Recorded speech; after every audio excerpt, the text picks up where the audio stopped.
భావిస్తాను, అదే మీ ముందు ఉంచుతాను.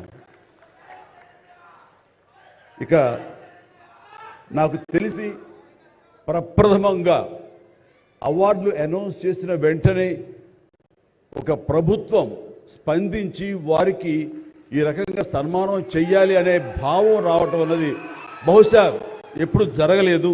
ఇదే మొట్టమొదటిసారి జరిగింది. దానికి ప్రధానమైన కారణం యువకులు, డైనమిక్ లీడర్ మన ముఖ్యమంత్రి రేవంత్ రెడ్డి గారు, అలాగే వాళ్ళ సహచర మంత్రి వర్యులు వీళ్ళందరూ ఒక్కడిగా అనుకుని స్పందించిన మనసుతోటి మన వాళ్ళని మనం గౌరవించుకోకపోతే ఎలాగ గౌరవించుకోవాలి అంటూ అన్నది నిజంగా చెప్తాను. సభాముఖంగా వారికి నా హృదయపూర్వక ధన్యవాదాలు తెలియజేస్తాను. అంటే సన్మానాలకి ఇక్కడ నేను కానీ మన వెంకయ్యనాయుడు గారు కానీ ఇతర పద్మ అవార్డీస్ కానీ ఎవరు కొత్త ఏం కాదు. వాళ్ళు రకరకాలుగా విధాలుగా వాళ్ళు సన్మానించబడుతూ ఉంటారు. కానీ సరిగ్గా ఇలాంటి సమయంలో ప్రభుత్వం ముందుకు రావడం అన్నది వారు ఈ కళాకారులకి, కళలకి వారు ఇస్తున్న ప్రాముఖ్యతకి నిజంగా మనస్సు స్పందించి నేను నా అభినందనలు తెలియజేస్తున్నాను. ఇందులో భాగంగా నిన్న మొన్న ముఖ్యమంత్రి గారు అనౌన్స్ చేశారు. ఇక్కడ నంది అవార్డ్స్ అనేవి ఒకప్పుడు ఇస్తూ వచ్చాము. నంది అవార్డ్స్ అనేది తర్వాత అదేదో గత చరిత్రలాగా అయిపోయి మాకు అందరికీ చిన్న డిసప్పాయింట్మెంట్ ఉంది అటు ఇరు రాష్ట్రాల్లో కూడా. అరే కళాకారులు ఇంత నెగ్లెక్ట్ చేస్తున్నారు, ఇంత నిర్లక్ష్యపరుస్తున్నారు, ఎందుకు ఉత్సాహపరచట్లేదు? అది పెద్ద గొప్ప విషయం కాదు అది. అండ్ అది ఇస్తే కనుక చాలామంది చాలా ఉత్సాహం ఉంటుంది. ఆ ప్రోత్సాహంతో మరింత ముందుకెళ్తారు.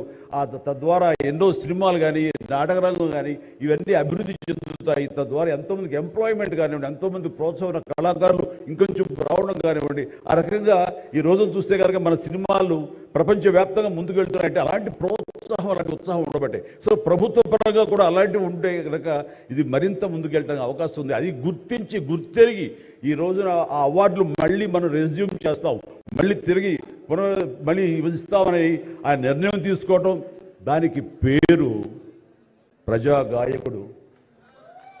జీవితం అంతా కూడా రెవల్యూషనరీగా మార్పు తీసుకురావాలని ప్రయత్నించే నిరంతర శ్రామిక కళాకారుడు శ్రీ గద్దర్ గారు.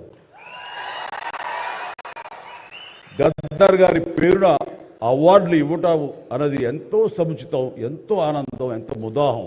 అలాంటి నిర్ణయం తీసుకున్నటువంటి మా ముఖ్యమంత్రి రేవంత్ రెడ్డి గారికి, వారి సహచర్యులకి నేను మనస్ఫూర్తిగా నా హృదయ ధన్యవాదాలు ఈ సభాముఖంగా తెలియజేస్తున్నాను.